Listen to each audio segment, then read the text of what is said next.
Welcome to the Vault XL. Thank you for joining me. Hope you all are having a good week. Be safe this weekend while out. Welcome new viewers, subs, those in the chat. Thank you for joining me.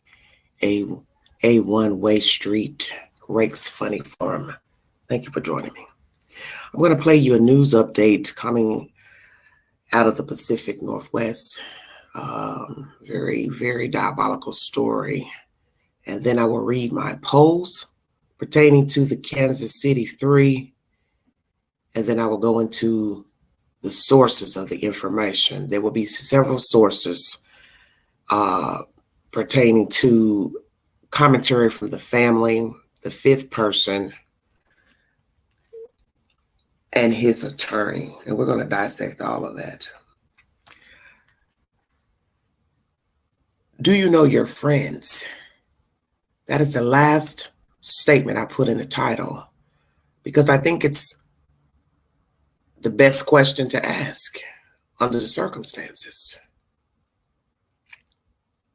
You're entitled to your opinion pertaining to the Kansas City 3 deaths. But if this indeed is foul play or neglect, let's say, do you know your friends? So I want you to ponder that while you listen to the information during this live stream. Let's start with my first update. This is breaking news, everybody. KTLA5 uploaded 7 hours ago. A gruesome mass murder mystery is unfolding tonight in the Mojave Desert. 6 people are found dead in a remote area north of Victorville. The victims discovered near 2 bullet-riddled vehicles on a dirt road outside the community of El Mirage. Some of the bodies had been burned. What's unclear tonight, who are the victims, who is responsible, and what led to the massacre. Our John Fenolio is live at the San Bernardino County Sheriff's Department substation in Adelanto with the latest on the investigation for us tonight. John. Sure, Micah, that's right. This was a horrific discovery. That crossroads in the Mojave Desert remains an active crime scene at this hour. Tonight, the San Bernardino County Sheriff's Department Special Investigations Division is leading the case, but many questions remain unanswered. A horrendous discovery in the high desert. Bodies found scattered along a desolate dirt road, along with a white van and a dark blue SUV riddled with bullet holes. Several of the bodies appear to have been burned. A crime scene so grisly, we can't show you every image. San Bernardino County Sheriff's deputies responding around 8:15 last night to the remote intersection of Lessing Avenue and Shadow Mountain Road, just off Highway 395, about 12 miles north of Victorville. The call coming in only as a welfare check. This is a very remote desert area, and for that reason, CHP Aviation Division accompanied us to the call and were able to help us in locating the scene. By dawn, investigators located another body hundreds of feet away. So we have a total of 6 at this point. 6 bodies in the middle of the desert, dozens of evidence markers dotting what are believed to be shell casings. But so far, detectives aren't saying much. We have not confirmed the sex or the age of any of the deceased at this point. So that information will come out as we continue the investigation, as well as the cause and manner of death. I mean, it's imperative to find out who these people are because there could be additional people in danger. Bobby Chacon is a retired FBI special agent. He says while investigators are still piecing the case together, it appears the level of violence speaks to a broader criminal network. Certainly by looking at the number of people involved and the way and how gruesome they were not only killed but then set on fire, you know, this has some of the earmarks of kind of a gangland style slaying. It could be gang related, it could be cartel related. It's going to be heartbreaking no matter what the situation is, what they discover out there as far as the circumstances surrounding it. Just a grisly scene. Right now, sheriff's investigators are not releasing many details. So far, no information about a suspect description. So far, nothing about a motive. It's also unclear how long the people may have been dead before deputies made that gruesome discovery. The sheriff's department says it may release more details sometime tomorrow morning. We're live in Adelanto. I'm John Finolio, sending it back to you in the studio. John, thank you. All right, everybody. Pacific Northwest. San Bernardino Sheriff Department is investigating this crime. They have discovered a white van and a dark colored van. Kind of looks like an SUV, but could be a van. Who are the victims? What are their ages? Who made the phone call? How about that? Welfare check. So in order to make a welfare check, that means you had to have stumbled across these people to say that they were unalive. Or you have knowledge of what happened out there in the desert and you decided to call 911. Which is it? Innocent bystander out in the middle of the desert doing God knows what. Because then you have to ask that question. How far from the road were the bodies discovered? How far out in the desert are we talking? A couple of seconds by foot, a couple of seconds by driving, minutes by driving, I don't know. Two vehicles shot up, burn victims. So now we got to ask the obvious, who set which vehicle on fire? Was it in the van or the white van or the dark colored van? What was the purpose of these people being out there in the middle of the desert? And you also have to use discretion to say somebody left on foot, helicopter, plane, or another vehicle. Because if we have two vehicles shot up, then that means we have a third party or parties. So how many people were in the getaway car? Stay woke. What happened out there in the desert? One body was 100 yards away from the scene, I guess, of the two cars, two vans and trucks. This is diabolical. Yes, indeed. And as this lady says here, agent or officer, it's tragic nonetheless, no matter what the circumstances are and who the people are. Exactly. It's just a cartel hit. Two people went out to meet up. Somebody else knew about the meetup. And then they came and shot everybody that was going to do the exchange. I don't know. But the third party had to have knowledge, because why would they be there? They had to have left some type of way. You'd be a fool to be out there walking in the desert. So a lot of people are involved. The sets of people inside of the van and truck, plus the third party or parties, because they had to have left the scene. Lots of shell casings. And we would assume that one person either tried to run, or maybe they were, I don't know why there was one person outside of the vehicle. Maybe they tried to run. I don't really know. Because if we were to say that two people got outside of a car to do the exchange, then you would possibly have two people dead outside instead of one. You're entitled to your interpretation. This commentary is coming out of the Mojave Desert. Hopefully there'll be an update today, because this was uploaded 7 hours ago.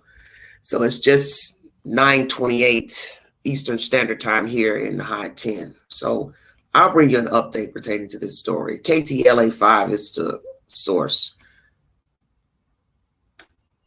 Countdown to the Queen's birthday on Monday. Hey, 5/3. Looking forward. God is good.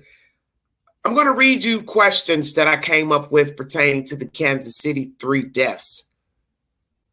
Feel free to go over to my community page to take the polls, give your opinion. I made sure to do this an hour or two ago because I knew I was going live early, so I wanted to make sure people had a chance to take the polls. Number 1. Was it right for KCPD to rule no foul play in the deaths of 3 men? 8% said yes, 78% no, 14% not sure. So now we hear that a 5th person alongside the family says Jordan, an attorney, keep changing their story? Do relatives believe the fifth person's version? 8% yes, 33% no, some 17% not sure, 42%. If drugs or poison is found in the 3 Kansas City Chiefs fans' deaths, will Jordan Willis and also the 5th friend and others be arrested? 38% yes, 19% no, 25% not sure, 19% doubted. Will Jordan Willis dispute 5th friend's version of leaving his home at 12 a.m.? 38% yes, 19% no, 44% not sure. After hearing the story about the 3 Kansas City Chiefs fans' deaths and version from 2 alleged friends, do you know your friends? 50% of you said yes, 10% of you said no, 40% of you said not sure, 10 votes. Very interesting. So between yes and not sure, it's almost a tie. 50% of you say you know your friends, but 40% of you said you're not sure. Very interesting. Will Jordan Willis eventually admit he knew his friends were deceased or how they passed away? 17% yes, 42% no, 42% not sure. Were there others at the home of Jordan Willis January 7th? 36% yes, 18% no, 45% not sure. What will the autopsy's toxicology reports reveal in the 3 Kansas City Chiefs fans' deaths? Drug overdose, 50%. Poison, 30%. Other, 10%. Not sure, 10%. So most of you are weighing on drug overdose at 50%, 30% poison. If Jordan Willis knew his friends were deceased and female others never came looking, would he have eventually called 911? Okay. So let's say he knew they were dead back there or died inside, whichever, however it went. If no one had came looking, knocking, banging on the door, called the police, would he have ever called 911? 27% of you said yes, 45% of you said no, 27% of you said not sure. So it's a tie between not sure and yes at 27%, but the majority of you believe no, he would have never called 911. Do you think that Jordan Willis is an alcoholic addict? 50% yes, 6% no, 44% of you not sure. A lot of you are not sure. That's why I always give that option instead of just yes and no, because you may not, we don't know what happened. So it's good to put an option in there. It's not sure. Does Jordan Willis have no knowledge of friends' deaths? 29% yes, 50% no, 21% not sure. So most of you who have taken this poll, it's only a few of you have taken it, most of your answers are tied at yes and not sure. It's very interesting. But 50% of you said no knowledge. Okay. Did 5th person see the 3 Kansas City men deceased inside or outside and left out of fear of being involved or arrest? 33% of you said yes, 20% no, 47% not sure. Did 5th person help Jordan Willis carry 3 Kansas City men outside? 11% yes, 22% no, 67% not sure. Wow. So most of you are not sure if he helped carry bodies outside, if indeed there was, foul play or they noticed that they were deceased. Regarding the 3 Kansas City Chiefs fans' deaths, did the 5th person leave the home at 12 a.m.? 20% yes, 10% no, 70% not sure. Did Jordan Willis take his dogs to dad's home after friend's death? 50% says yes, 38% no, 13% not sure. Hopefully through the day those percentages will change more if you take the poll. Do you think that Kansas City Chiefs fans use drugs? 41% yes, 6% no. Maybe one used, 24%. Some of them use, 18%. Not sure, 12%. And I have one commenter. Lori says, no, I think it's possible that they were drinking and didn't feel cold, but it was too late. But the suspicious thing is how or why were they outside? I don't understand that comment. Lori, I don't understand your comment. Why would some men freeze? My understanding wasn't that cold. I'm getting different opinions about the weather. I've already read you the weather. So what I read was 30-some degrees. So I don't see how they would have frozen. Grown men know how to go inside if they're cold. So that doesn't make any sense. Either way. Okay. 41% of you do believe they use drugs, and 18% of you some. 24% maybe one use. 6% of you believe none of them use. 12% of you not sure. Your theory on how 3 Kansas City Chiefs fans passed away.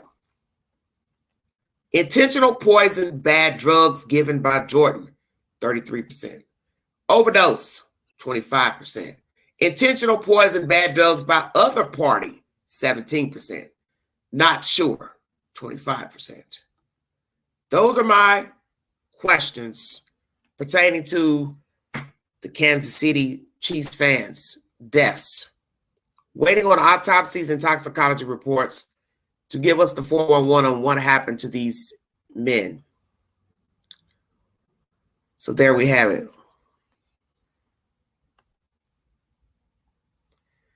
Oh, Lord. Thank you all so much for joining me. The latest developments are as follows. We have a 5th person introduced into the story, and he is disputing Jordan Willis's claims of what happened on that fateful day and into the morning. He claims he left at 12 a.m. He was only there for 5 hours. He made it there at 7. There are discrepancies in watching the game at the house and watching the game somewhere else. All that will be pivotal and tied into the autopsies, because hopefully they can give us a time of death, because that's very important, time of death and what they died from. So did they watch at the house or they watched elsewhere? Who brought drugs, if it were drugs? If this is drug related, who brought it, who gave it, who offered it? Poison, by whom, if there was poison, let's say. All this is hypothetical. I'm not here to say what happened, because I have no idea. I just know it looks bad, and I believe this Mr. Willis had knowledge that they were deceased. I'm just going to go out on a limb and say that. I do believe he knew that they were out there, because I just refuse to believe you are in your house 2 days and you never look out of a window, go outside, check the mail. Just because even with the cars being there, it appears, I'm judging for my own self. You at least call the friends and say, hey, why are both of your cars still here? See, that right there shows that he knew something. Because you can't just keep using an excuse. He never looked out. He never looked out. Then you say he sporadically got up. He got out. Then now the lawyer is taking that back. Oh, I mean, he sporadically got up and moved around the house. Okay, so you moved around the house and you never looked out the window. See, all this is nonsense. But then one can say, well, there are people who are like that. They don't look out the windows. They don't open doors.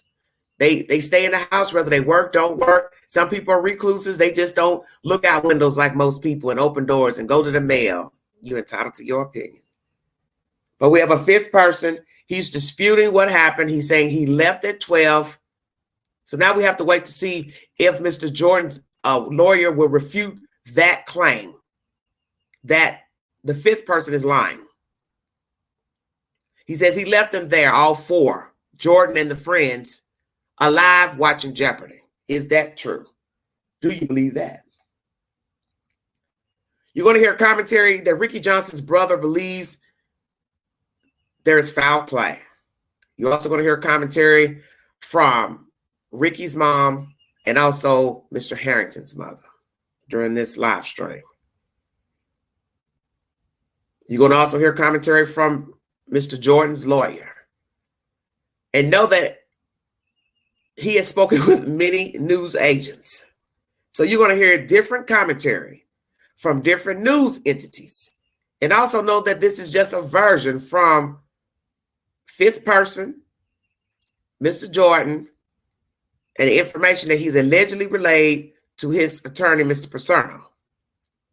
One person commented off of a YouTuber's channel by the name of TRev757. Please check out his content. He's working very hard to get this information out. He has a documentary he's putting out. Very interesting network. I've watched his content the other night, and I liked watching him. Interesting questions. Some of his chat members gave me a lot to ponder on, things I had not even thought of in this case. And that's the whole point. When you don't know anything, your mind wanders. You're also going to hear that the family is not appreciative of these videos, online sleuths, and assertions of what happened. They would prefer that you wait until after the findings to give your opinion. Okay. A commenter on TRev757's YouTube channel said, I believe the lawyer needs a lawyer. I will agree. The lawyer needs to stop talking, Mr. Paserno. I don't know what's going on with you, but once your client came back to you to say, hey, I need to take you this part right here, you should have said, we are not giving any more statements to the public because I now have to go back out here and retract what you just told me.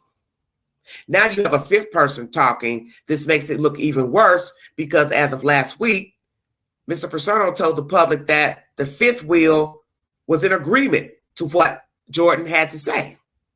Now the fifth wheel says that's not true. I left. 4 people were alive when I left. We also get information now that other people were in the house. I brought you that information yesterday. Please check out the live stream from yesterday to get that said content. So now we have all types of versions. Walk into the door, didn't walk into the door. Other people in the house, fifth wheel introduced, fifth wheel got a lawyer. Why do these 2 men have lawyers? And that's one question I need to put on the poll as well. Let's get started, everybody. Once again, do you know your friends? If indeed you was in this situation or whatever happened with these men, imagine your friends, if foul play is suspected, either during or after the fact, leave you there to just deteriorate outside. Luckily, it's cold, so your body wouldn't deteriorate as fast as if it was, a warmer climate. But just imagine if it's foul play, if it was an overdose, he did know about what happened, poison, whatsoever, and he looked outside, saw the guys out there, if they were outside, and left them there. Or they were inside, passed away, and dragged outside by he or somebody else helped him. Imagine that. And will this man ever tell the truth to what actually happened at his home? Does Mr. Jordan know more than what he has told his lawyer? Because they keep changing the story. And as you will hear from one of the parents, Mr. Harrington's mother, the truth doesn't change. Exactly. So let's go. Lord have mercy. I have so many audios to play because everybody's talking and it's just a bad situation. So I'm just going to work my way on down. Let's go to Inside Edition and see what they have to say. Once again, each audio has different commentary because the lawyer has spoken with different news entities. Outside of a friend's home, after they'd all gone over to watch a Kansas City Chiefs game with him. The 3 buddies came to this house in Kansas City on January 7th after watching the big game against the Los Angeles Chargers. 2 days later, their bodies were discovered right here in the backyard. A friend of one of the victims expressed outrage on Facebook. He knew people were looking for them. He read messages of people searching for him. My husband banged on his door for 20 minutes. My friend banged on his door and then busted a window and yelled and announced her presence. And still nothing from him. Nothing is adding up. Local police insist there is no evidence of foul play, and it's not being investigated as a homicide. Right. We spoke to the homeowner's lawyer. Before we hear from Mr. Persano again, do you believe they should have rendered that ruling? No foul play, the police. Because imagine if it is foul play and they can try to put a case together, the state's attorney's office, you would have rendered that without proof.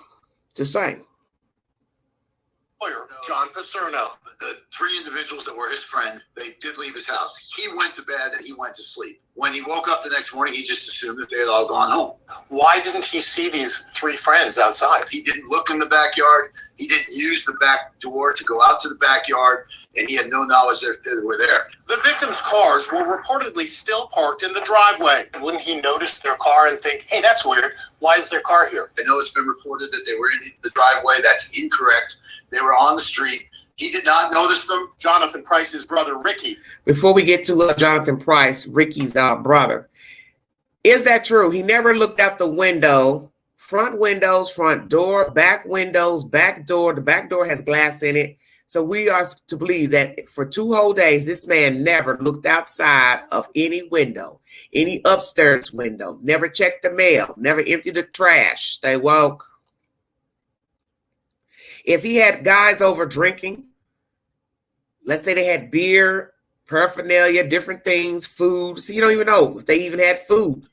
See, sometimes news reporters don't ask the pertinent questions. I'm different. I'm going to ask you things that I know you're not expecting me to ask, such as that. Did you bring in food from a restaurant? Did you order takeout? Did you cook anything? Because that's going to lead to, well, it needs to go in the trash can, or you just leave your food out. See, you have to ask all those type of questions. What type of person is Mr. Jordan? Is he the type that keeps a house clean, or he lets things pile up? Bottles, plates, cups. That's going to lead to if he empties his trash or not. When did the trash people run? All that's relevant. So if he didn't go outside, will we find out later that somebody has him on a doorbell camera going in or out? Mr. Persano says the cars were not in the driveway. That was wrong. They were on the street. So then we got to ask that question. Were they on the street that night? Did somebody move the cars? What will CCTV footage tell us? Who has doorbell cameras to say this information is accurate or incorrect? Will we see other people walking in and out on doorbell cameras? Because now I've brought you information that other people were there. So how many people were in this house on January 7th? How many people had knowledge of dead people outside? Did the people die inside or outside? Did anybody help carry them outside if they died inside? Anybody know what actually happened to the people? Are there eyewitnesses to the deaths? Bingo card. Are we dealing with a man who is empty inside? A narcissist, sicko, wacko. Don't really care that they died. Even if it wasn't poison. Oh, well, so what? Shut the door, keep it moving. Evidence outside, evidence inside. Did he clean up inside, outside? See, 1,000 questions. Jonathan Price's brother, Ricky, is one of the victims. Jonathan, do you suspect foul play? Yes. What do you think happened? There's no way that it would be anything other than, something sinister. The results of the autopsies are pending. Temperatures dropped into the teens during the 2 days the men were missing. So Mr. Price says his brother, Ricky Johnson, that's the guy with the more heavy beard. Mr. Johnson has the fuller beard in the photographs that you're seeing circulating on social media. His brother, Mr. Price, says he believes there's foul play. And I also believe he's the one that said that he believes it was drugs involved. If not, I stand corrected. But foul play. So we have to ask ourselves, what happened at this house? What if we find out it's not even drugs? Then one's going to say, well, what else could it be if it was not drugs? That's what I always tell you, never to assume. What happened to these men? And why do you have 3 down and 2 up? And if there are others in there were in the house and they were partaking in anything as far as drugs, food, poison, I'm assuming they lived. So how many people total were in this house? It's very strange information. And also the dogs. Were the dogs there when all this went down and he took them out to the father's house? Because now people are questioning, I'm sure, well, why would your father have your dogs? What your dog? You need a babysitter for your dogs? Do you always get somebody to keep your dogs? So you have to ask all those type of questions. See, whenever a person gives you something, you have to always counter back. Well, is it normal for the person to have a dog sitter? Does the daddy always get the dogs? Because we believe that they went out for the evening. Is it the norm for him to get somebody to keep his damn dogs? Or something went down in that house and he made sure to get those dogs out of there because the dogs would be outside. If he kept them outside, they would bark looking at 3 dead people. Of course. A lot of information.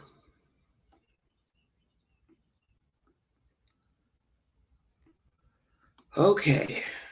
That first commentary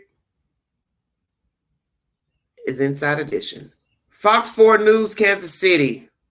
This is where you hear from Mrs. Harrington and also another uncle of one of the victims give their opinions about the deaths of their loved ones. Very suspicious.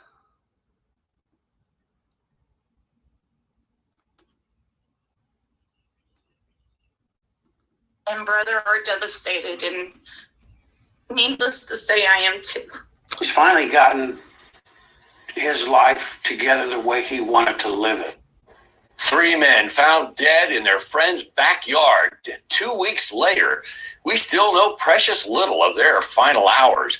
We've heard a lot about the mystery of what may or may not have happened to these men. What we're learning new tonight is what connected them before that fateful night. Yeah, the story of their friendship starts nearly 2 decades ago in high school. Fox 4's Malik Jackson live from KCPD headquarters again tonight, covering this story. Malik, a lot of attention and eyes on this story for sure. And in that sometimes we forget that 3 families tonight, that they have 2 weeks that's gone by and they have no questions but a lot of grief. Yeah, Christelle, the families of Ricky Johnson, David Harrington, and Clayton McGinney, they are looking for the answers of what happened to them. But these 3 friends were more than friends. As you mentioned, they've known each other since high school. They were like brothers. When you saw one, you saw the others. Tonight we tell you who they are as the desperate pleas for justice continue to ring. He was a great friend to so many people out there. The stories everybody had was constantly about how anytime they needed my son, he was there. David Harrington, a teddy bear, there when you call and always could be counted on. No kids of his own, but 2 bonus children he was raising. A family man, of course, a Chiefs fan. Now his mom, devastated, broken, but determined. That my son and these other men were wonderful people. They deserve justice. And the story, the whole story needs to come out. Harrington's friend Clayton McGinney, a fiance, he loved nothing more than her. Tested, nothing for him came easy. But when it came to the work he did, he put his all into it. Some of the friends that gave little whatnots about him and how just a wonderful guy he was. Never had a temper. Never got in arguments with anybody if he didn't. McGinney and Harrington's friend Ricky Johnson, a father to 3 kids. One of his kids' mothers says Johnson was the best co-parent one could ask for. The day he went missing, his 4-year-old daughter, all she wanted to do was talk to her father, a chance she never got. The man who lived inside of the home, Jordan Willis. The person at the center of this story became friends with the three high school buddies in the last 3 to 5 years, according to multiple family sources. 3 to 5 Watching the years. Chiefs game on a Sunday wasn't only normal, it was the expectation. But the Chiefs' last regular season game just 2 weeks ago would prove to be their last. These men first connected by friendship since high school, now linked by the mysterious circumstances of their deaths. He's not telling the whole story. He's covering something up. If you're telling the truth, the story should be the same. You just don't go to a house and find 3 dead grown men in the backyard. Now, all 3 men this past weekend were celebrated together like lifelong friends. We reached out to KCPD, and they were still waiting to hear back from the medical examiner. John? Well, Malik, you had a chance to talk to the medical examiner's office today. Any word on when we may get some answers? One would assume toxicology reports would be important here. Yeah, it's the toxicology report that we are waiting to get back. They actually send those out of state. And so this process can take at the minimum 6 weeks, but it could take longer than 8 weeks, depending on how complicated the results from that report are. But of course, Fox 4 will stay on this story. And as soon as we learn more, we will bring it to you on air and online at fox4kc.com. John? Malik Jackson at police headquarters. All right, Malik Jackson. Oh, Lord have mercy. Fox 4 News. 6 to 8 weeks, depending on how difficult the toxicology reports are, whatever that means, sent out of state. You hear Miss Marquez speaking, Jennifer Marquez. She is the mother of Mr. Harrington. And she feels like the story never changes. And I agree. And as they say in the street, the truth needs no explanation. We learned that Mr. Jordan befriended these young men 3 to 5 years ago from other sources. So who was he the closest to, and who was the one he met originally? I'm curious. The other men knew each other from high school. So that is a very interesting dynamic. We have 3 dead men. They're the ones that knew each other the longest. Now, some people don't believe in conspiracies. I try not to myself, but I'm going to say this. If it's foul play, let's say there's something deliberately done by Mr. Jordan or an outside source, another source in the house, one could say, was it jealousy? Because that has been mentioned by others, commentary I've read on another network. And I had said that in the beginning when I found out he was a scientist. That's when my mind got to rolling, thinking maybe there's more to this than just, if you want to say it was drug related, because I really don't know what happened in that house. But now that I've learned that he's really the oddball out. He could have been the oddball out. He could have realized these guys are inseparable, unbreakable. Is there one in the group that would be deemed more sillier, bully? I asked all those questions just to throw out hypotheses, because now that we know that he's the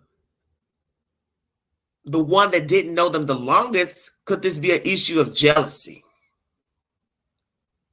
He met one he really liked, but he realizes he really is more in tune to these other guys, which he would be, because whichever one he befriended first, those were his friends first. So just a question. 3 to 5 years, allegedly. And the other men knew each other longer, almost 20 years. Very interesting. Fox 4 News, Kansas City is the source. Let's go over to NBC and see what they have to say pertaining to this diabolical story. Thank you for joining me. Welcome to the Vault XL, everybody. Missouri, 3 Chiefs fans found dead after a gathering at a friend's home to watch the team's last regular season game. Police headed to the residence after loved ones couldn't find the deceased. Officers reported locating one of the men dead on the back porch and the 2 other bodies in the backyard. You're grieving, but you're also mad because you don't know all the circumstances, but you've been hearing bits and pieces, and what you're hearing isn't good. The trio, Ricky Johnson, David Harrington, and Clayton McGinney, missing for 2 full days from Sunday, January 7th to the following Tuesday. I wasn't aware of that they were missing until the police knocked on his door Tuesday night. Attorney John Paserno represents the homeowner. He spoke to our Kansas City affiliate, saying his client had no idea the bodies of his friends were right outside his door. Say goodbye to the other 3. And it was his belief at the time that they left outside through the front door, and that's the last time that he saw them. Kansas City police telling NBC News the homeowner is cooperating, and neither he nor anyone else has been arrested or charged with any wrongdoing. There were no obvious signs of foul play, and there is not believed to be any threats to the community, according to the investigators. They were left out in the cold, and then they had to wait for their bodies to thaw out for them to do an autopsy. That's something that you don't ever want to hear. Loved ones, meanwhile, overwhelmed with loss and grief, but also confusion. Nobody really knows what happened on that night. It's just, I don't have any answers. He has to know something. The homeowner also facing backlash online. People posting on social media questioning how he didn't realize his friends' bodies were right outside his house. The medical examiner has yet to release the cause of death, which investigators say will determine how they move forward. Meanwhile, Paserno, maintaining his client, is shocked at the loss of his friends and is mourning them as well. Well, this has hit him hard. If they were in distress, he certainly would have helped them. In lieu of answers, the families and community are leaning on each other. David Harrington's mother created a GoFundMe to help pay for the funeral costs, writing, quote, "I now have to put my son to rest. This was something we did not expect, as no parent ever does. I am asking for help today." The account getting $10,000 from one donor alone. Friends and family members also gathering to celebrate the lives of their loved ones. We're just going to keep praying and keep going, keep sharing our story. Stephen Romo joins us live on set. So, Stephen, this is such a bizarre situation. It's gotten a lot of national attention, which has led to TikTok detectives, social media sleuths, if you will. How are the families reacting to that and all the theories that are being put out there? Yeah, not very well. We heard from Lori Cruz. She's David's girlfriend in this piece. She sent us quite a long statement, obviously a lot of strong feelings, particularly about these online sleuths and these theories. She said, quote, "David didn't do drugs and was strong about not doing them, especially what's been spoken about on social media." And we also spoke to Adriana, Ricky's girlfriend, for this piece. She told me that she just wishes people would be more respectful. She understands people have questions and they would like to know exactly what's gone on, but she wishes they would just wait until we get a cause of death, and then it would make more sense to her for them to have speculation. It seems like some people treat this a bit like entertainment, and of course that is offensive. One thing they all have in common, though, agreeing that there are just so many answers here, it's hard not to try to theorize. So many questions, yeah. Sorry, questions, yeah. Exactly. It's hard not to theorize what exactly is going on here. Yeah, and until police come out with some type of definitive statement of what happened or how they died, I think it's going to keep leading to speculation. Stephen, we thank you and your team for that one. Thanks for watching. NBC News is the source. Very good information there. The lawyer here, Mr. Paserno, from Mr. Jordan, said he left. He walked them to the front door. But we have discrepancies pertaining to that, because the fifth wheel says he left out at 12 a.m. So he can't speak on anybody walking anybody out, because he left out allegedly at 12 a.m. Got there at 7 p.m., left at 12. Don't know what's the truth.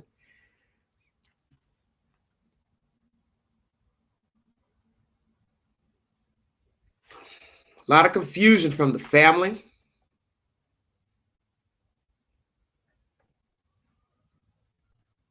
Bodies had to be thawed out in order to do the autopsy. You hear Mr. Ricky's mom speaking on that.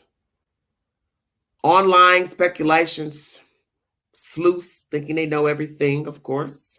They feel like it's disrespectful. Speak on this matter after the autopsies have been revealed, toxicology reports. They understand people are curious. But it's offensive and more like entertainment. And I guess some could say that depending on how you deliver your content, such as YouTubers, people who have X accounts, Facebook accounts, so on and so forth. David's girlfriend, Mr. Harrington, his mother is Miss Jennifer Marquez, says he did not use drugs. Is that true? Does she really know him?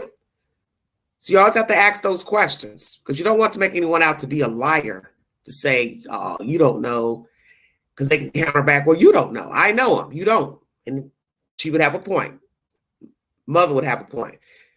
Because I'm sure many people are speculating that this is drug related. But as I said, imagine if it's not. And imagine this scenario is not drug related. Then you are talking about going down into the belly of the beast.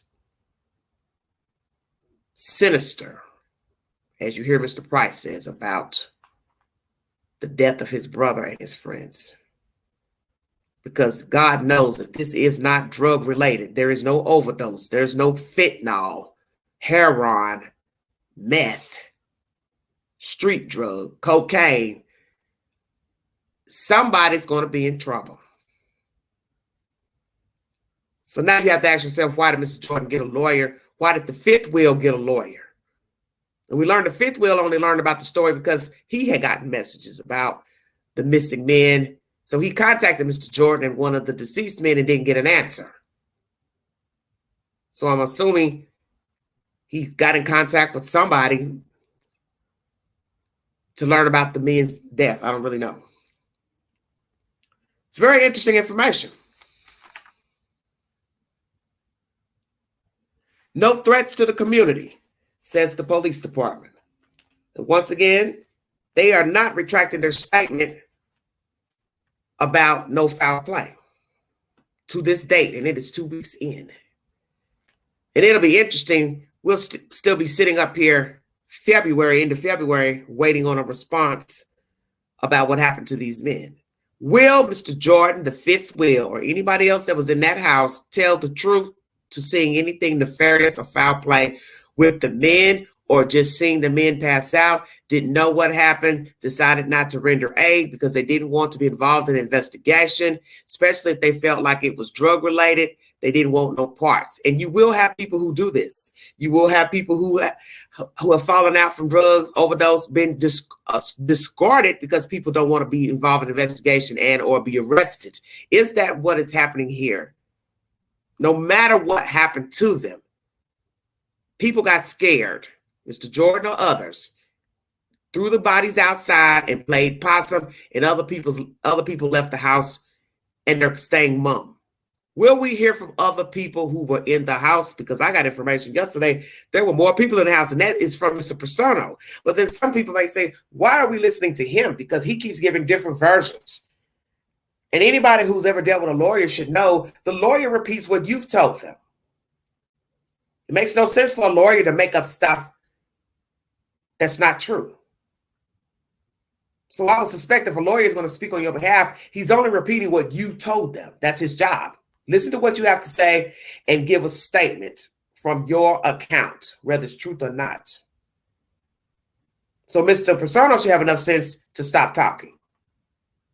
Because I would have never came back out and repeated something else versus what I already told the public my client said. That's dumb. Because now people are going to look at you as poor representation for the client, and then we're going to look at the client as a liar. And that's where the family and the fifth wheel stand right now. And what's even more interesting is that the fifth wheel, you're going to hear commentary, that the fifth wheel and the family believe Jordan and the lawyer are wishy-washy.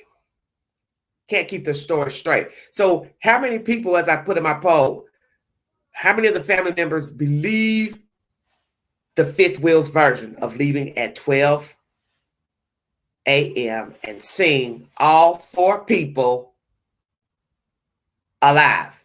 And the one thing you haven't heard is the fifth wheel saying, oh yeah, by the way, there were other people there. Or has he? See, different people are talking to different news entities, and you're getting different commentary by different news entities. This is why I don't bicker about what's being said, because in the end, this is somebody's version. I don't know these people. I don't know the deceased people. I don't know Mr. Jordan, and I don't know the fifth wheel. So everybody's giving their commentary pertaining to this, and this, who this person is, what they did do, didn't do. But in the end, as I pose the question in this live stream, do you know your friends? Do you know your family? Because I don't have to tell you I partake in drugs. If I don't want you to know, I'm not going to tell you.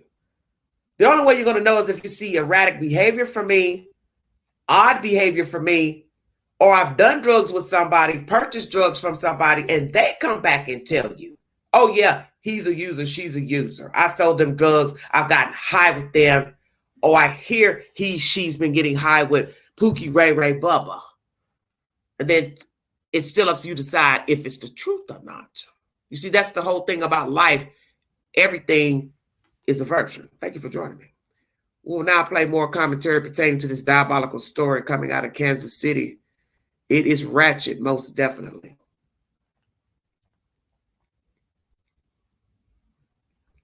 A lot of different versions. Will Mr. Jordan now speak to say the fifth wheel is lying, that he did not leave at 12 a.m.? That should be interesting. Because then we will have a battle between the fifth wheel and Mr. Jordan. My movie of the week is Alter Ego. If you're interested, now playing free on Roku. Nancy Grace has also given her rendition pertaining to this debacle, Crime Online. Please check out our content. This is just disturbing news. Making sure I've brought you all the information pertaining to this story. It's very scary. And also, he's moved out of the house. And now I'm going to play you content to why he moved out. Please take the polls on my community page. There are a lot of questions on there for your curiosity. My last content, as far as the audio from the YouTube queue, live now from Fox. At the end of this commentary, you're going to hear why he moved out of the house. You're entitled to believe it or disbelieve it. This is uploaded 19 hours ago. Thank you for joining me.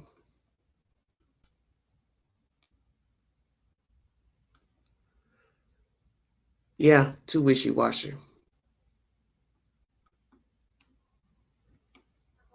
Here on Live Now from Fox, continuing on with more of today's top stories and headlines. And one of these stories is a very confusing one that has people questioning a lot of the details surrounding the investigation. And it has to do with the investigation and the death of 3 Chiefs fans who were found dead in their friend's backyard. For the very latest on this investigation, let's bring in Fox's C.B. Cotton, who joins us live right now. C.B., thanks so much for being here. Walk us through what we know and what new details have now come to light. Hi, Lexi. Well, calls, text, Facebook messages, they all went unanswered for 2 days, according to loved ones who say they tried to track down Ricky Johnson, David Harrington, and Clayton McGeeney. These 3 friends had all been hanging out with Jordan Willis at his home on the night of January 7th. Willis's attorney says his client saw his friends leave through the front door before going to bed. But get this, Lexi, for the next 2 days, Willis never noticed anything was wrong. I spoke with Willis's attorney, who says these were his buddies, some close friends, and he says that if Willis, his client, had saw them outside, he would have, of course, ran to help. However, this attorney tells me his client slept in most of the day on Monday and didn't leave the house on Tuesday either because he works from home. So the victim's loved ones and a 5th friend, though, a 5th friend who had been inside that home that night, they've all said Willis and his attorney keep changing their story about what actually happened, and they're hoping to find more answers soon with the autopsy and toxicology results, which are still pending. Now, get this, Lexi, Willis has since moved out of the home. Police have not made any arrest, and Kansas City police officers tell me they don't suspect foul play. This case is tragic, and it has a lot of people really scratching their heads right now. Yeah, and in hearing just those details there too, CB, it has me questioning a lot of the things with this. I'm sure many viewers who are listening feel the same. So I want to ask you about that fifth friend that was there. Do we know anything more about that individual right now? So our Kansas City affiliate has done some really great reporting on this story. They followed it very, very closely. The reporter there spoke with that fifth man over the phone, and they also spoke with that fifth man's attorney. He's now lawyered up, I should say. And the attorney also echoing similar sentiments from the loved ones of the victims, that the story being shared by Willis out in the public eye is not how he remembers it. This fifth friend said through his attorney that when he left the house that night, he recalled all four men, that would be Jordan Willis, Ricky Johnson, David Harrington, and Clayton McGeeney. This fifth friend says he recalls all four of them being awake, up, watching Jeopardy. So that's the latest detail or clue that we have learned from the attorney of this fifth man. In the autopsy results, when do you think we can expect to get that back to them? So Jordan Willis's attorney tells me he's been told about a 2-week time frame period. We have reached out to the company which provides autopsy results, conducts the autopsies for Kansas City Police Department, and we're still waiting to hear back. But what we've heard from Jordan Willis's attorney is that he is expecting to get those results in about 2 weeks. And he also says he thinks it's going to shed some light on what may have happened. And one last question for you, CB. The friend whose house this all happened at, he is moving out or has moved out, as you said there. Do we know why? I mean, the circumstances surrounding this are already strange enough. Absolutely, they are. So that friend is Jordan Willis, and his attorney told me yesterday in an interview that his client moved out because of all the scrutiny surrounding the circumstances. He says his client, he did nothing wrong that night. Went on to say that these three men were some of his closest friends, and had he known they were in danger, he would have tried to help. But he said he's just been thrust into the public eye because of this case. It's been overwhelming, and so he decided to pack up and leave. And I think there's a lot more to watch with this story. It's, again, a lot of unanswered questions. People want to know more. And it's obviously very tragic for the loved ones involved. We did speak with the loved one of one of the victims, the father of Ricky Johnson, one of the victims, and the father tells me that his son leaves behind 3 children, and they're just devastated. So this is really heartbreaking. It is. It's heartbreaking all around. All right, Stevie, thanks so much for that update. We'll continue to check in with you for the latest. We really appreciate you coming on today. Thanks, Lexi. Live now from Fox. Once again, Mr. Paserno is the lawyer for Mr. Jordan Willis. He has been speaking to different entities and giving different accounts and wordings pertaining to what his client has to say. So all of this is coming from Mr. Paserno on behalf of his attorney. And I'm going to say this, I won't say it again. The attorney speaks for his clients. This is not a trial. This is just giving statements. Nobody's been arrested. So I would assume that he's speaking on behalf of what the man has told him. Because why am I going to go out here and speak and say things to the public that are not true and that you didn't say? That would make no sense to me. And I wouldn't allow you to say things to the public that I did not say. This is my life at stake. If there's some foul play or nefarious, everybody knows that anything that you say can be held and used against you. I guess nobody don't understand that. Anything you say, anything the lawyer says can be used in court. So if it's foul play, I'm not going to tell this lawyer, tell him just any old thing, knowing it could be used against me. Obviously, nobody is thinking about that. And maybe this man isn't thinking about it, Mr. Jordan. I don't know. I don't know where the hell the mind is of the lawyer either. Because I'm not going to keep backtracking my statements to the press. And I would have a long talk with Mr. Jordan. Mr. Jordan, this does not look good.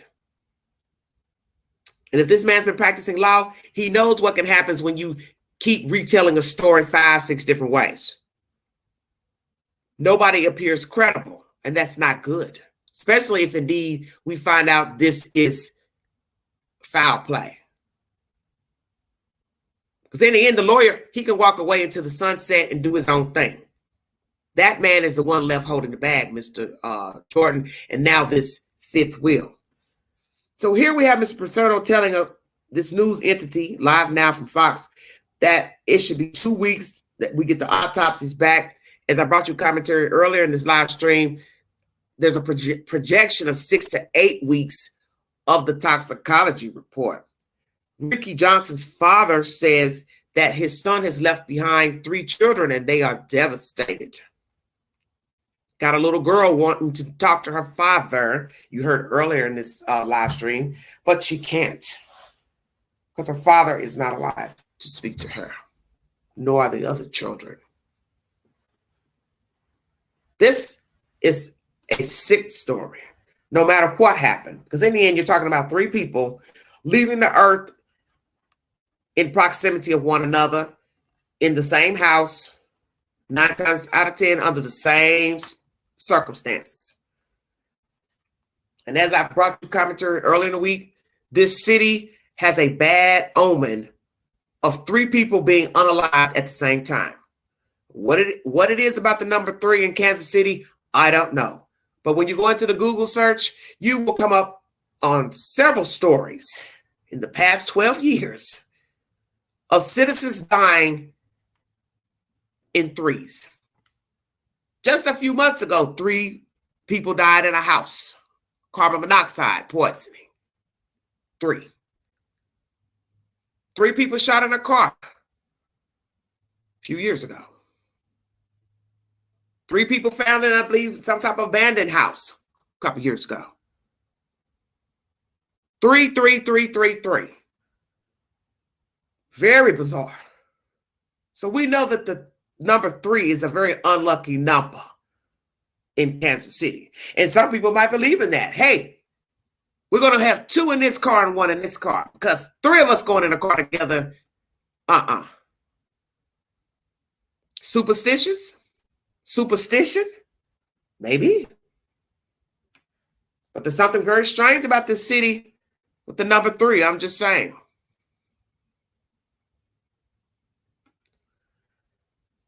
He's a poor representation because 9 times out of 10, Mr. Jordan is lying.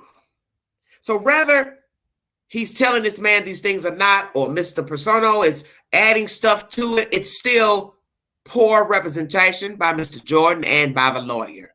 Because as I said before, nobody's getting ready to represent me and tell no different damn stories. That's out.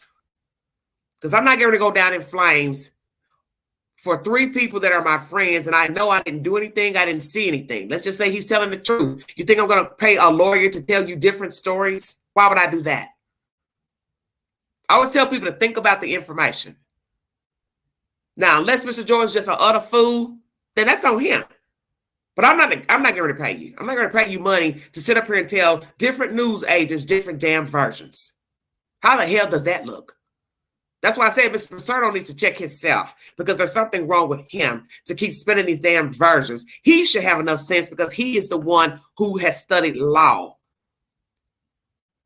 Jordan is a scientist. He don't know the damn law. So Mr. Paserno should be telling him, I can't keep going out here spinning these stories. And Mr. Paserno would know better than to spin them, whether he's making it up or Jordan's making it up. It's just common sense. We have to stick with one version, Jordan. You're either on the horse or you're off the horse. You can't be straddling.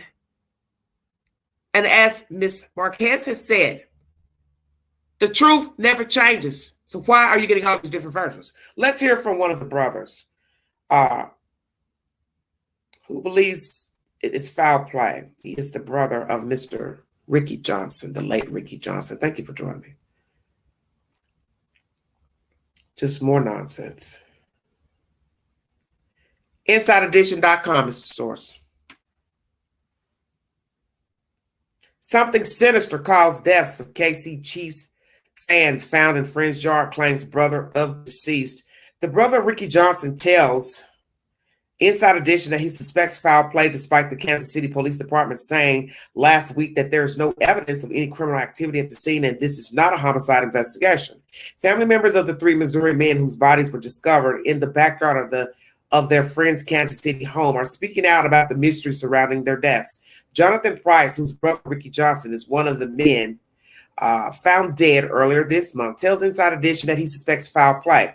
Despite the Kansas City Police Department saying last week that there's no evidence of any criminal activity at the scene, and this is not a homicide investigation.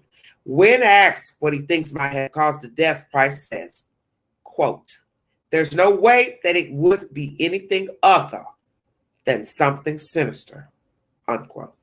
A lawyer for Jordan Willis, the man running the home where the bodies were found, said the 3 friends arrived on the night of January 7th after watching the Kansas City Chiefs play the Los Angeles Chargers, a football game that ended at approximately 9 p.m. Now, that would be 9 p.m. their time.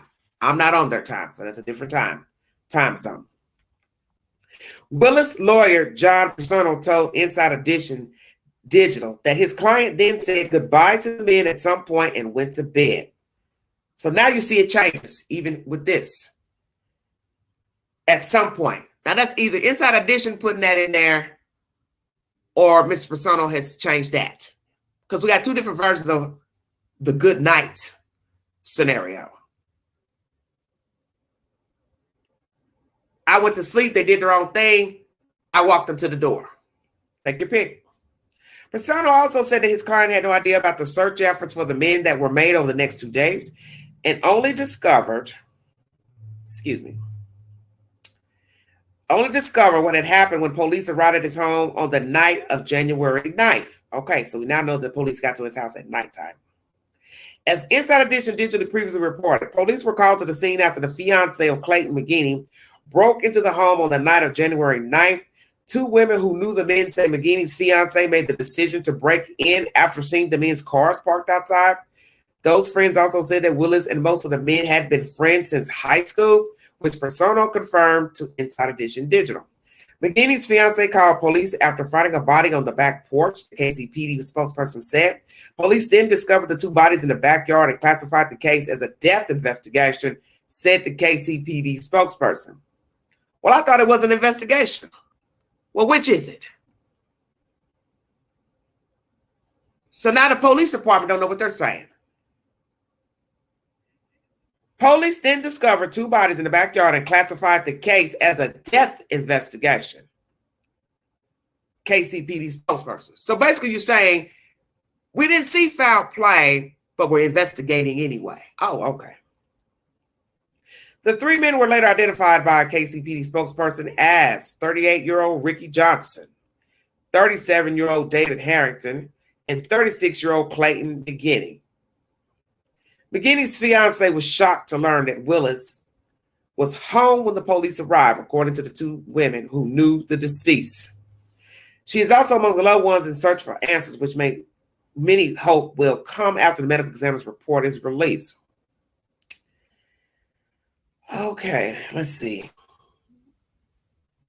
Because one woman went there. So this is kind of weird when it says McGinney's fiancée was shocked to learn that Willis was home when the police arrived, according to the 2 women who knew the deceased.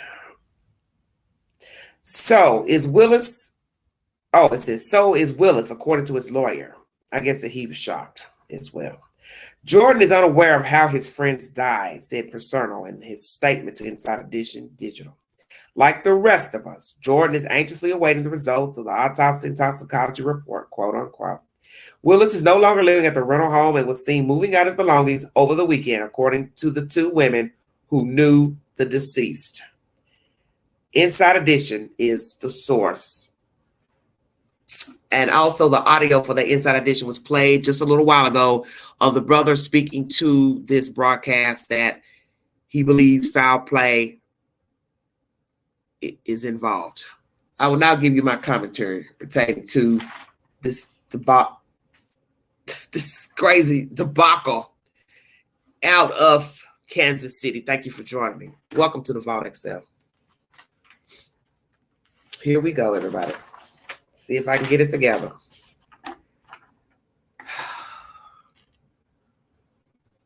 One commentary said the brother, I'm assuming it's the same brother, believes that it's drugs and that Mr. Jordan knows what happened to the three men. You also heard this commentary just now that I read to you again by Inside Edition that Mr. Jordan moved out because of scrutiny. He didn't do anything wrong. They all were close friends. And if he knew that his friends were in danger, he would have helped. And this is information coming from Mr. Paserno, his attorney. He was thrust into this case. He is overwhelmed.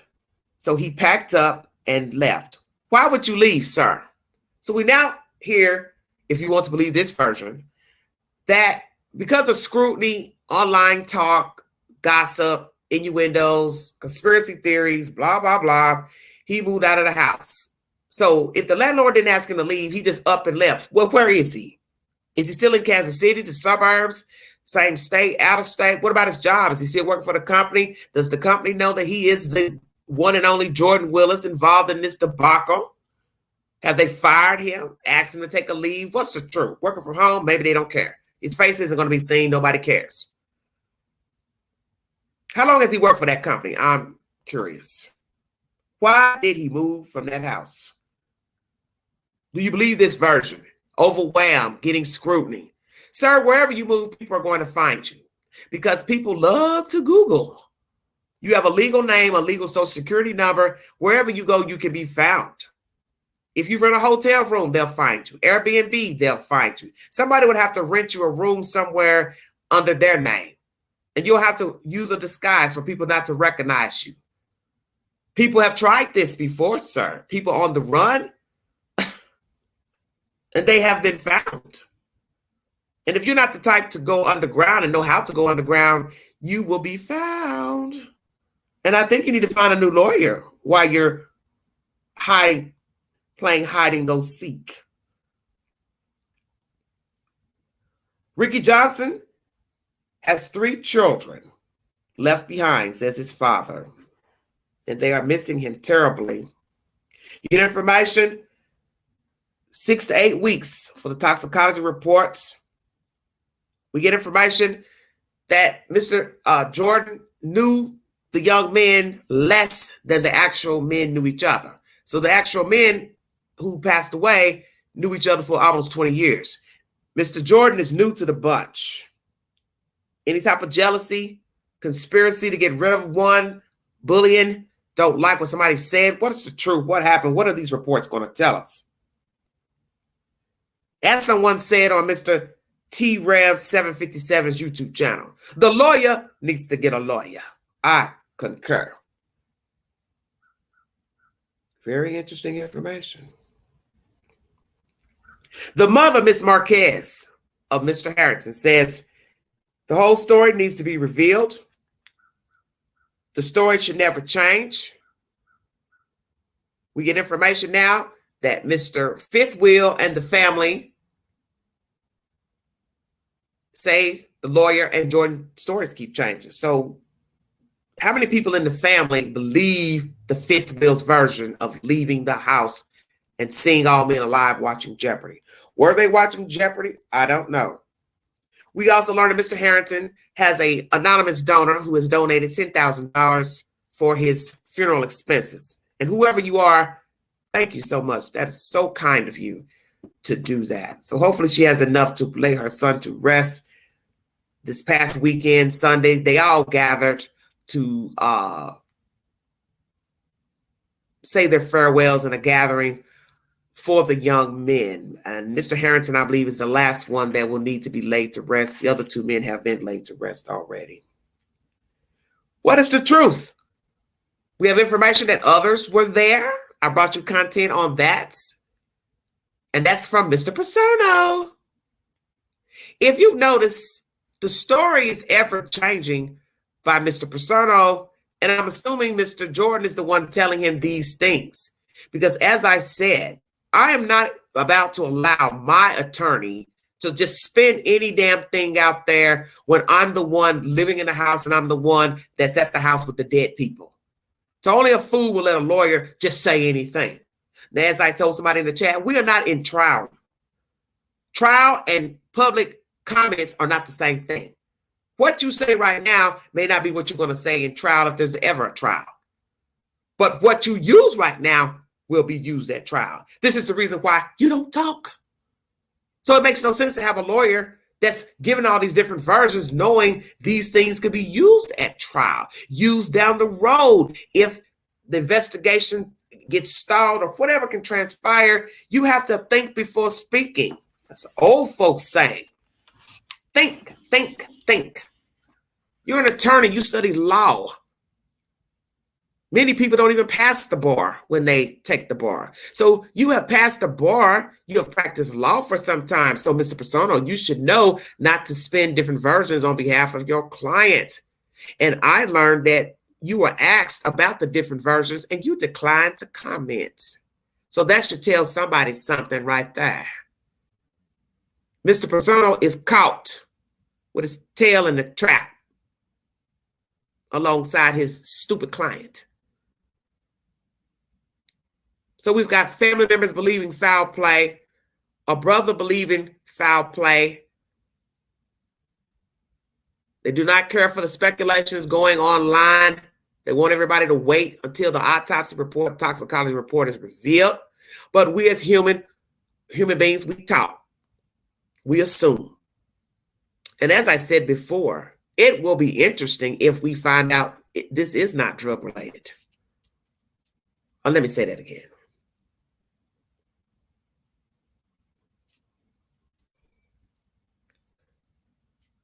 Imagine this is not drug related. That's why they tell you never to assume anything when you don't have a receipt. Imagine this is not an overdose. Nobody took any fentanyl, heroin, meth, crack, cocaine, Molly, Dolly, Folly, Wally.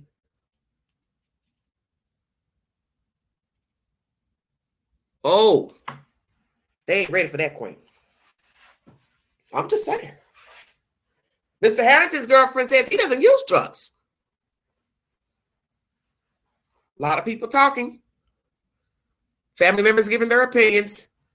So far, I haven't heard any other relatives say their loved one did not use narcotics or drugs or had a drug problem, previous problem, alcoholism. So let's go here. What was served at his house on the 7th through the 8th? Did the men drink at the house? If they went somewhere else to watch the game, were they drinking at that place? Did anybody take drugs before they went into his house? Because you don't even know what's the truth. Because Mr. Persona is speaking for this man, and Mr. Persona, he act like he high on dope or something. And he would not be representing me. He will get his final check from me, and I keep it moving. As a matter of fact, I don't even think I'd hire a damn lawyer. I would just stay in contact with the police department and roll from there. And as we have heard, he is complying with law enforcement, Mr. Jordan Willis. Thank you, Jesus. What the hell happened in that house? Who all was in the house? Men, women, children, what? I don't know. Who was the last person to leave the house? The fifth will says he left at 12 and does not state that anybody else was in the house. He says, I left the 4 there. So where are the other people coming in at? So do we find out, or will we find out that other people came in the house after allegedly the 5th person left? This is a story of who's on first. Because you're getting versions from people you do not know. And you do not like to call people liars. But when you're dealing with death, all bets are off. Because we now have to say to ourselves, do we believe Mr. Jordan's account of never leaving the house, never looking out of front windows, never looking out of back windows, never looking out of the upstairs windows of the home, never emptied the trash, didn't check the mail, didn't get in his car, didn't go to the store, didn't order takeout, DoorDash, stay woke, moved about sporadically in the house Oh, but he didn't leave the house. Oh, let me make sure I clear that up, says Mr. Paserno. Mr. Paserno, that's all you've been doing is clearing up shit. You are now the shit keeper, not the gatekeeper. Let me say it again. Shit keeper. And you ought to be tired of talking to the news. So I advise you, sir, to get you a damn lawyer. Yes, sir. You need to stop speaking on behalf of Mr. Jordan because you're not doing a good damn job. And you're about to go into the abyss with your client. How about that? And I sure hope you're not a defense attorney, because I'm assuming that's why he hired you, is that you practice in defense. You surely wouldn't represent me if indeed it comes down to me needing a lawyer for an arrest. And I wouldn't hire you. I'd like to know your track record. How about that?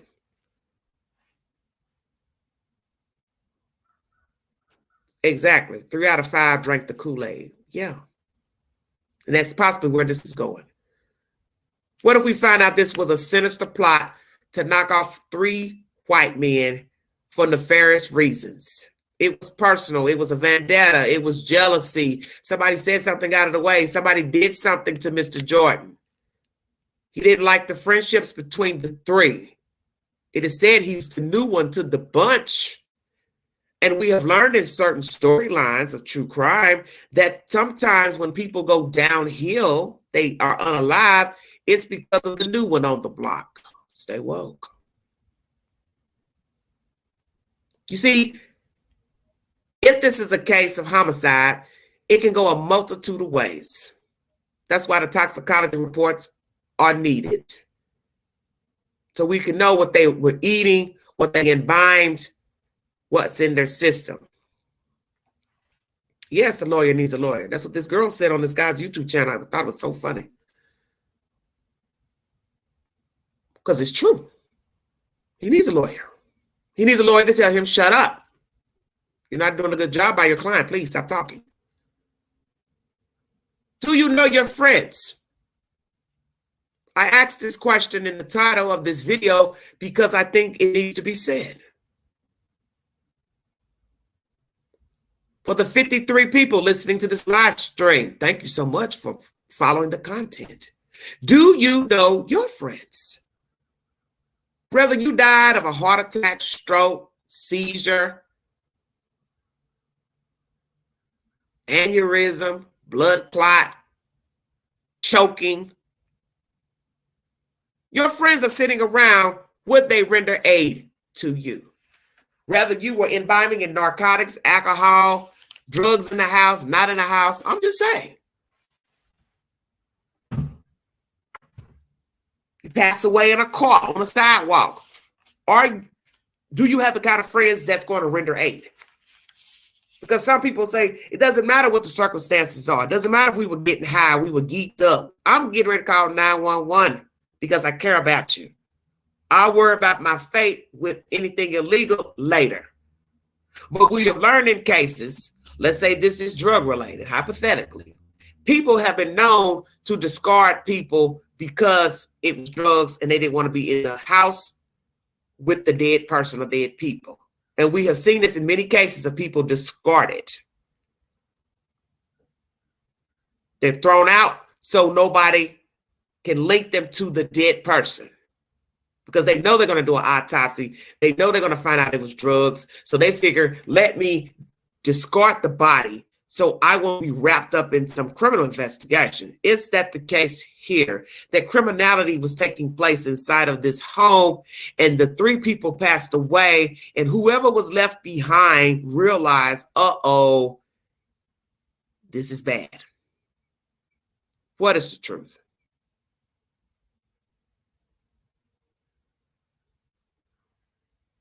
Exactly.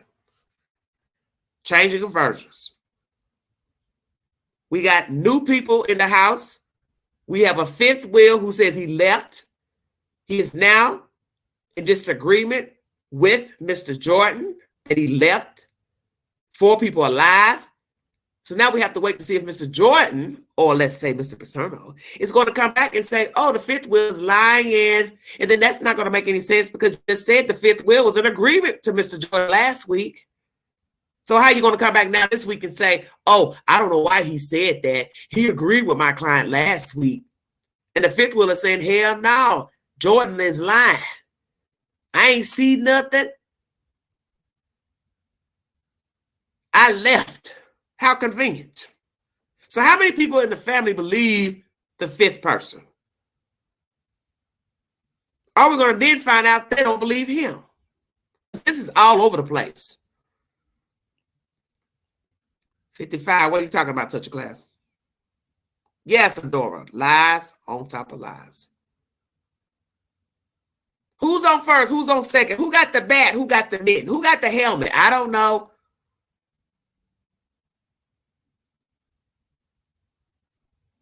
This is a dirty game where the scoreboard is broke. Hello?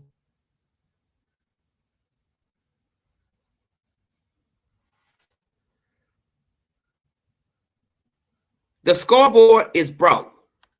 What's the score? 0-0. Who's taking the score? Nobody. He's in the cafeteria eating hot dogs and French fries.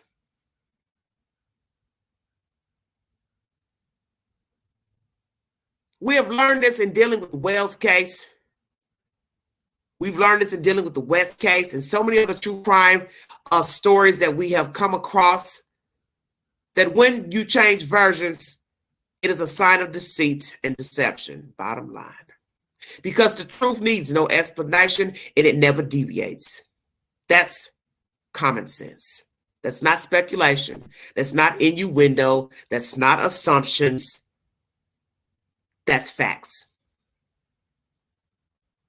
That if I tell you I went to the store today and I went and bought coffee, eggs, and milk, and I returned to my house after buying those 3 items, I would have no need to come back tomorrow and tell you, well, I really didn't go to the store. I kind of just stayed in the house all day. And I never went outside. I didn't check the mail. I didn't look out the window. Then somebody would say, well, why did you tell me you went to the store? Why lie? Because people lie for different reasons. Lie because I don't want you to know what the hell I really did. Lie because I feel like it's none of your damn business. Lie because something nefarious happened. Take a pick.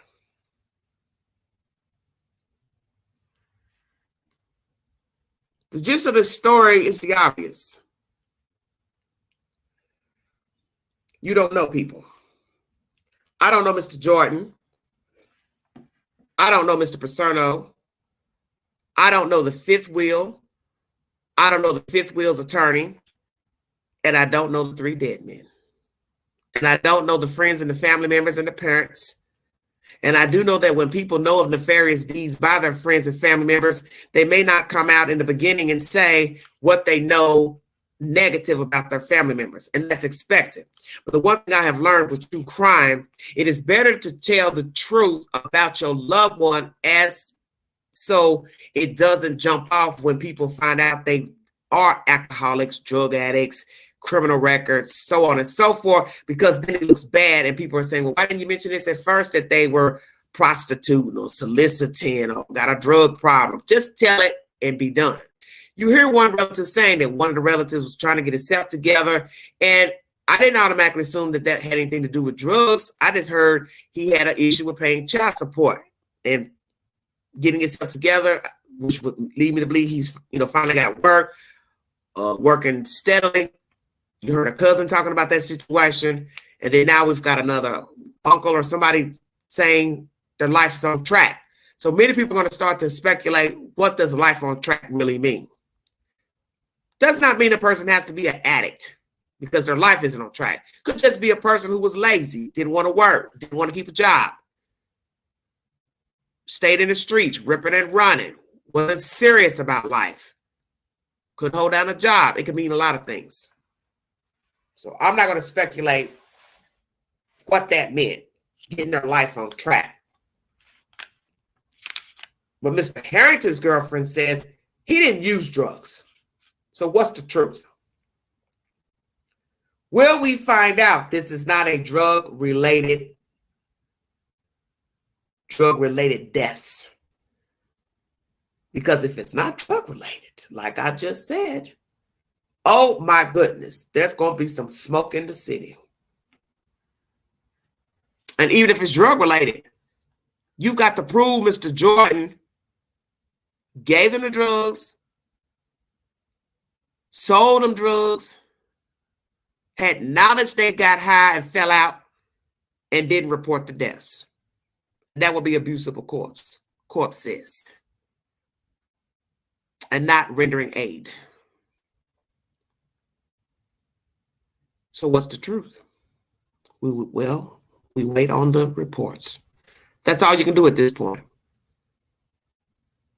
Because it's one thing to assume, and then you find out it's not what you thought. And we learned that with the case down in Florida with the lady in Savannah, Georgia. Many innuendos about her daughter and boyfriend. They were troubled. The daughter was on drugs.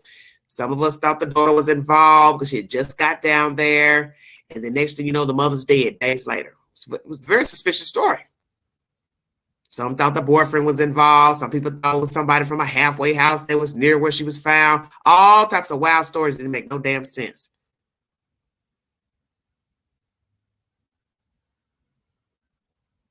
In the end, no foul play was rendered in the death of that lady. Died out in the woods. No one has been arrested. So sometimes it is best to not assume what you think happened to a person until you get all the details. Now, the flip side of that is a judgment has been rendered in a case, but detectives got it wrong. We hear that the state's attorney is waiting on the evidence to decide what to do with the case. So then you have to say, why would she or he be waiting when the police department said there's no foul play? Because maybe they shouldn't have said anything. Maybe they should have just said, it is very strange that we have found 3 dead men in a backyard and 1 alive. Now we found out there's 2 alive. Don't you find it interesting the police department hasn't spoken about the 2 alive? Because I think they know we best keep our mouths shut so we don't end up looking like Mr. Pissarro.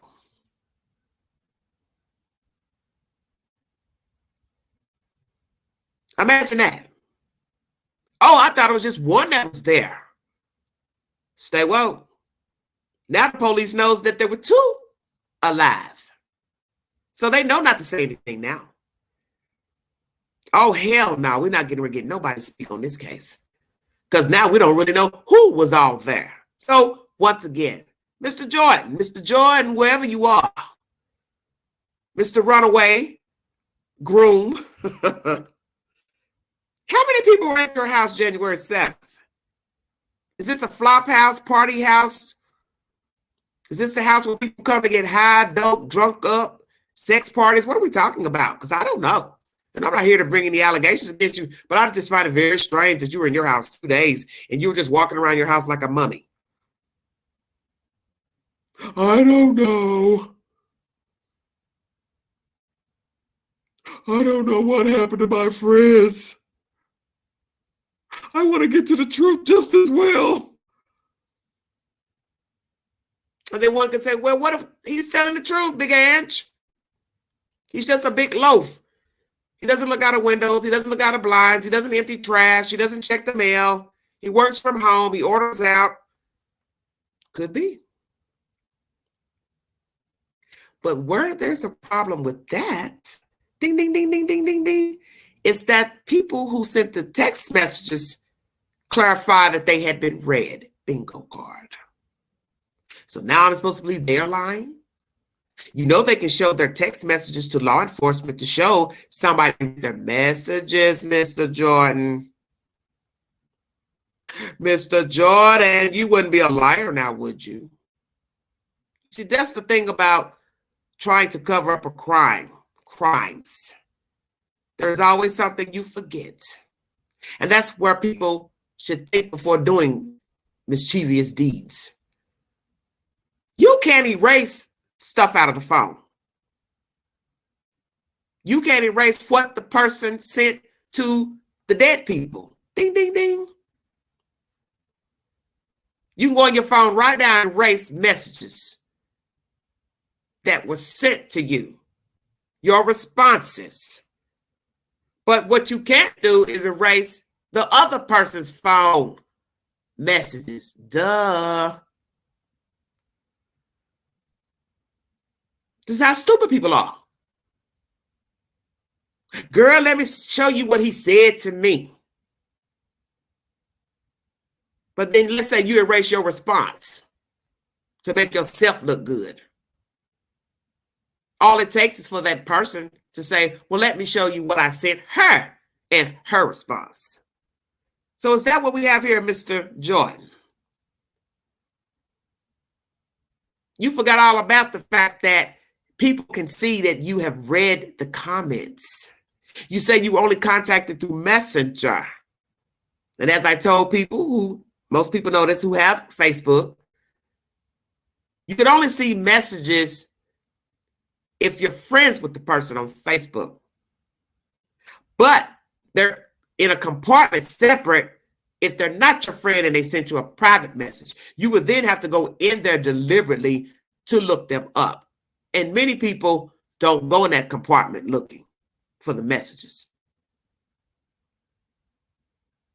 You have to go in the chats, go see if somebody has sent you a message. It doesn't readily pop up that somebody has messaged you through Facebook. The only ones that show up are the ones by your Facebook friends. So is he telling the truth? I didn't see anything in Messenger text. Well, he did say he saw him through Messenger or something like that. So this is where there's also a discrepancy. So now we wait to hear what the family has to say about how did they contact him. Did you all message him on Messenger only or through the phone directly through a phone number? That would lead us to believe if it was only through Messenger, they didn't have his telephone number. So they couldn't call him or text him because they kept saying, we called and called. Well, let me talk about that further. You cannot call a person on Messenger if you're not their Facebook friend. Ding dong. So the plot thickens. Say it again, Queen. You cannot call somebody on Facebook Messenger if you're not their friend. There has to be acceptance on their part, which means they have to respond to you through a text, voice clip, or however, then you can call them. So if he never responded, you could never call. It'll show you tried to call, but it won't go through. What is the truth about this Facebook Messenger debacle? See, it just goes on and on with Mr. Jordan and these three dead men. It's almost like that little nursery rhyme. But we can't say the three dead men ran. Three dead mice ran, but not three dead men. There's something very off here. And as I said, it will be very interesting to find out what happened to the men, what the reports bring back, the autopsies, and what will be even more diabolical and sinister is, yes, there were no drugs involved. There were no drugs in their systems. Now the plot will definitely thicken. That's my commentary for today.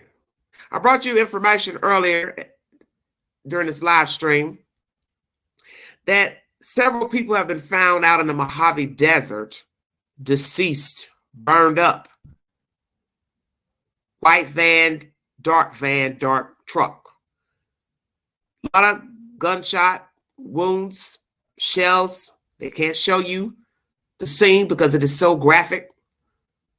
But somebody killed these people out there in the desert. Is this drug related? Cartel? bad setup.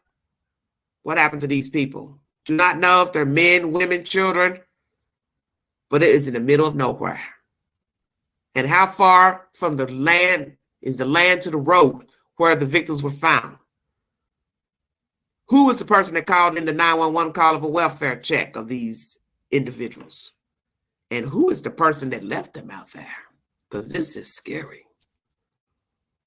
Because somebody killed those folks. You have one body lying out 100 yards from the rest of the individuals, I guess the vans and the trucks. Were they trying to run to safety? They saw what was going on. They took off running.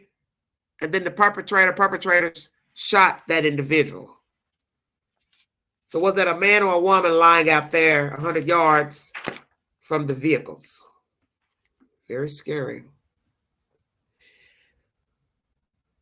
I pray for a resolution to this case in Kansas City, and also prayers to those victims out there in the Mojave Desert. I'll bring you an update pertaining to that story as well.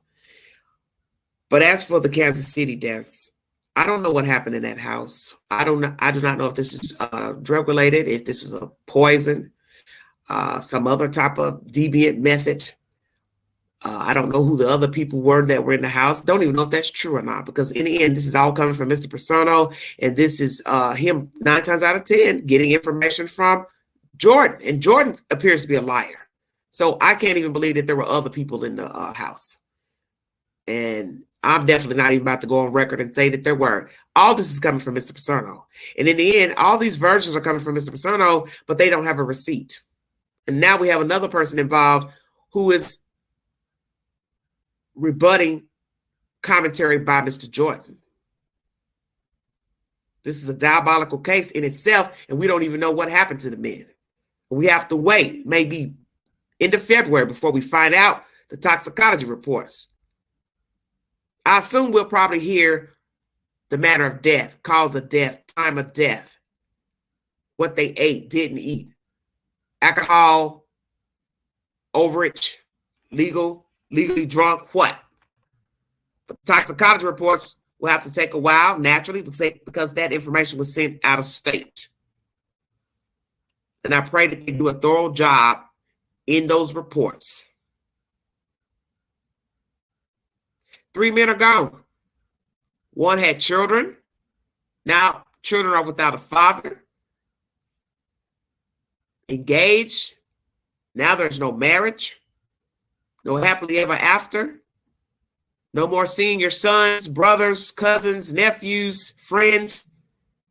You don't get to hear them laugh anymore, crack jokes, spend time with them, go places with them. No more conversations, no more calling. One cousin said he talked to one going to bed, and first thing in the morning when he got up. That's now over. This is sad. No matter what happened in that house, it's still sad because 3 people who were friends are no longer alive. And they left behind parents, friends, family, children, girlfriends, fiancés, associates, work partners, neighbors, brothers, sisters, and they're not gone. If you need verification for anything that I read or played in audio, there is a source, and all sources are posted to my community board. If you want to take the polls pertaining to the questions about this storyline, they are also on my community board. After this live stream, I will post, put another question up pertaining to the 2 men getting lawyers. And that will be my last poll I put up pertaining to this storyline until something else comes about. But I'm going to say this before I check out of here. I don't believe a word coming out of Mr. Jordan's mouth, and I'm not about to listen at anything else that Mr. Persano has to say because he's brought too many versions out. And I do believe that Mr. Jordan is the one giving these assertions to his attorney, because in the end, the attorney doesn't know him.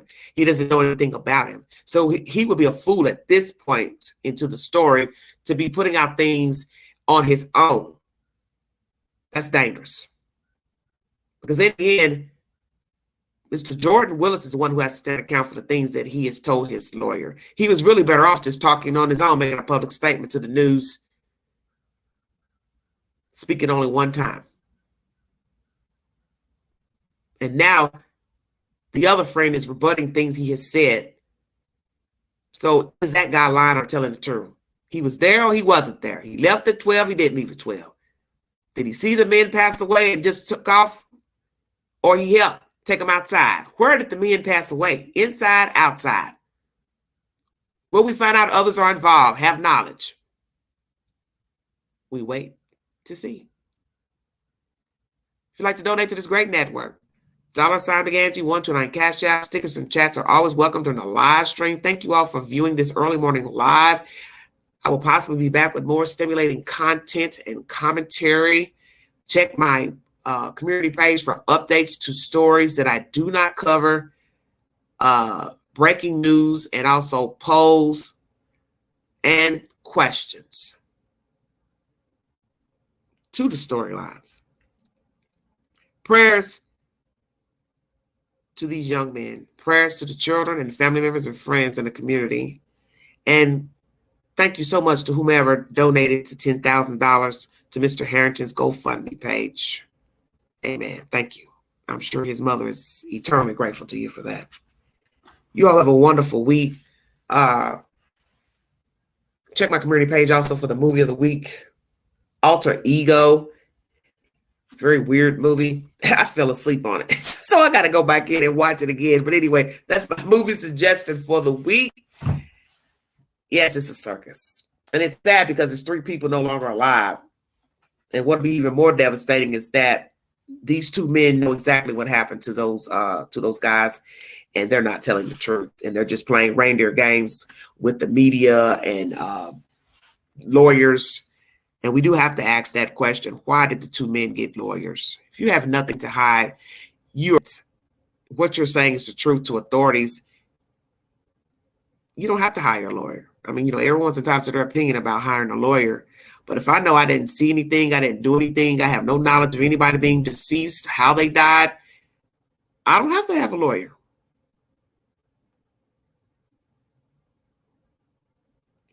I think the only time you get a lawyer is if you are constantly being called in by authorities to speak on the matter. And then it becomes negative during interrogation, and you are accused of harming the victims. Then that might be the time that you would hire a lawyer. But we also learned in this commentary that the second person, the fifth person, he has not, I guess, given a formal interview with law enforcement. That's odd to me. Why not? What are you afraid of, sir? You hire a lawyer to tell us what Jordan said isn't true, and you haven't given a formal interview with law enforcement. Is that true or not true? Where is this story going? You're welcome. You're welcome, honey. Thank you. Where is this story going? Because I'm afraid to hear that we're going to have somebody else jump out of a helicopter and they're going to have a lawyer. And then we're going to start hearing about all kinds of people were there. Pookie, Ray Ray, Bubba, Susie Mae.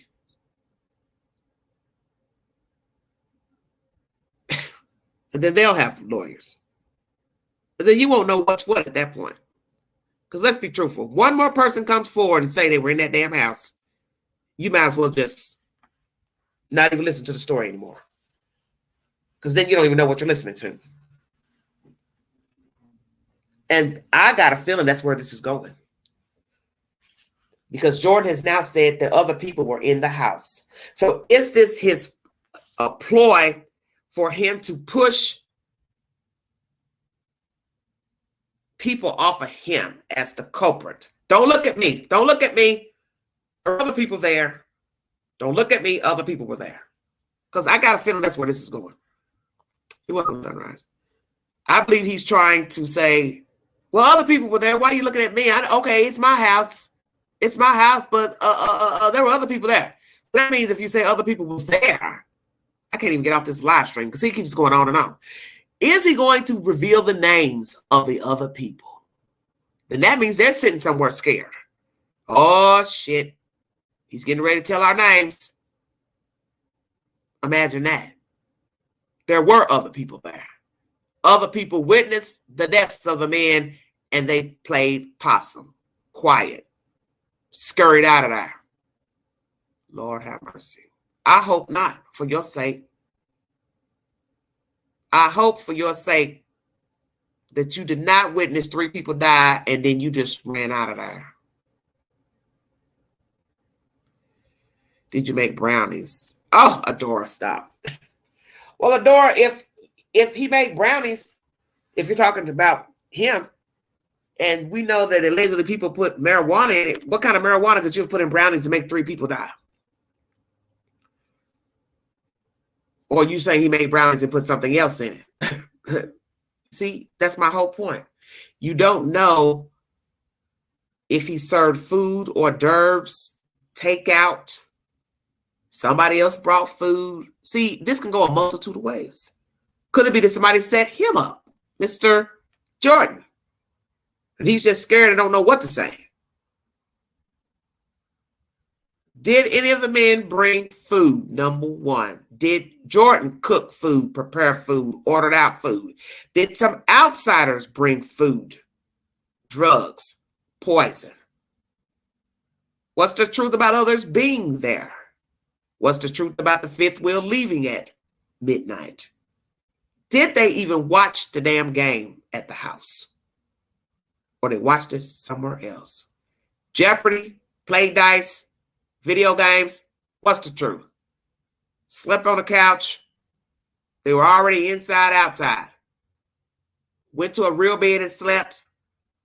Did anybody else sleep over, fall asleep in the house? See, you don't know.